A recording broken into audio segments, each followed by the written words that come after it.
but I do a good introduction. Hello, Enrico. How are you today? I'm great, Mark. Oh, great. I always love our introductions. So today we're talking about Standard 5. So last week we did Standard 6. I'm jumping back to Standard 5 now. Yep.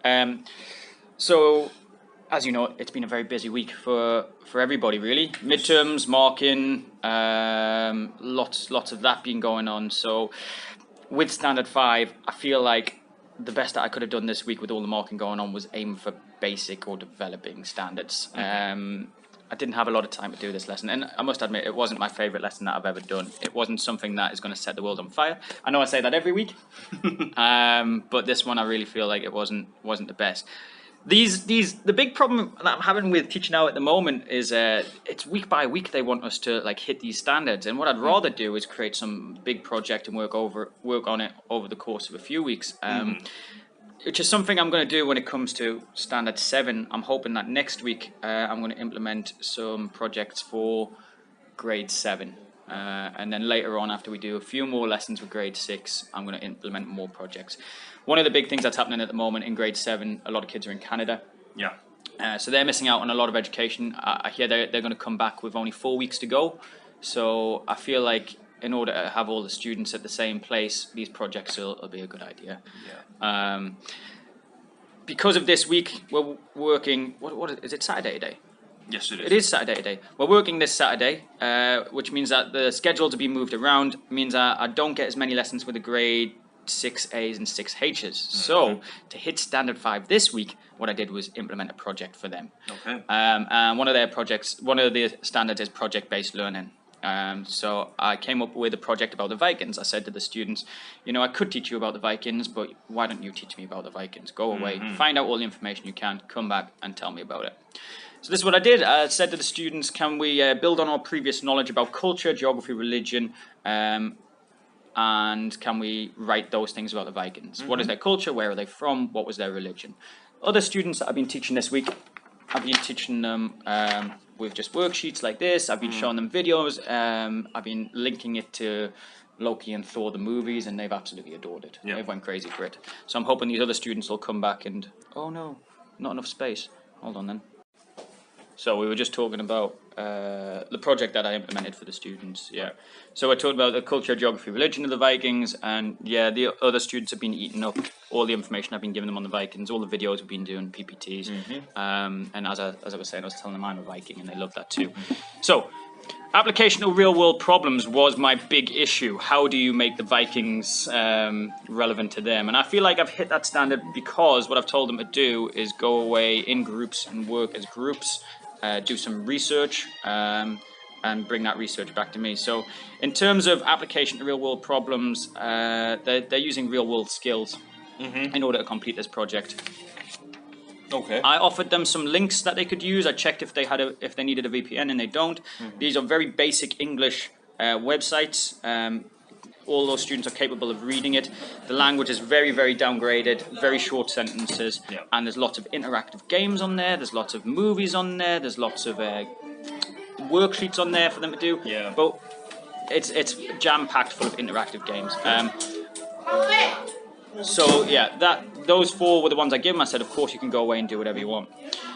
I give them some standards of what I expect from them. So one thing I said that you have to include is a spider diagram. I think that's a good basis for them to start with it, with their project. If they can create a spider diagram, then they can work from there on different things. And some were saying, can I make a PPT? Some were saying, can I create a big poster? And I was like, of course you can. I'll get you all the materials you need.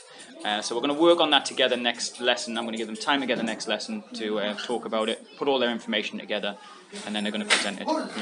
The last standard, so obviously I've done a standard on their presentation. Is their presentation well put together? Do they explain their findings well? And lastly, on the content itself, does it make sense to the class?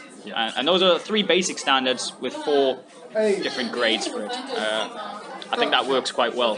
They seem to understand that. On the front here, I give them a chance to do a quick bit of reading themselves, and then I let them know the vocabulary so that they definitely knew what I was looking for in the test, and there's just a place for them to write it down. All in all, project seems good. Use of digital tools for learning, that standard's fulfilled by letting them go have a look at these different websites, and some of them said they want to do PPTs. Literacy across the curriculum. I think I've hit at least the basic limited opportunities for students to develop their literacy skills, and that's because I give them a little bit of reading to do online, and I've also given them some vocabulary to look up. I wish I could have incorporated more reading into the lesson, but I don't feel it would have really benefited the lesson at the end of the day.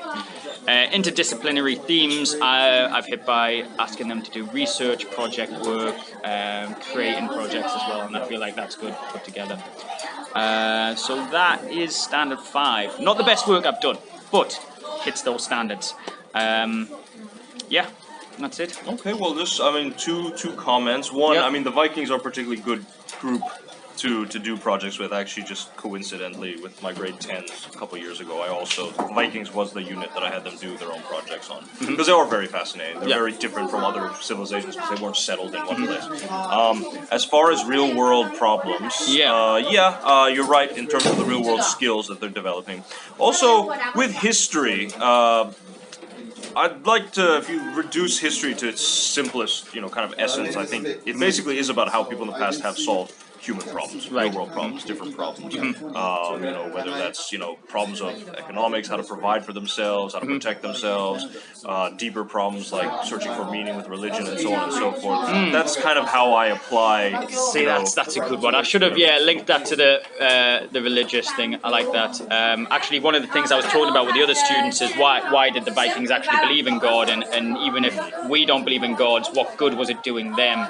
It was a code of reasons to be good, that you get a Valhalla or whatever, or even it helped them explain things, and maybe we've got science now, but people still like to explain things with God. I did that with the other class, and I didn't spend a lot of time doing that with this project class.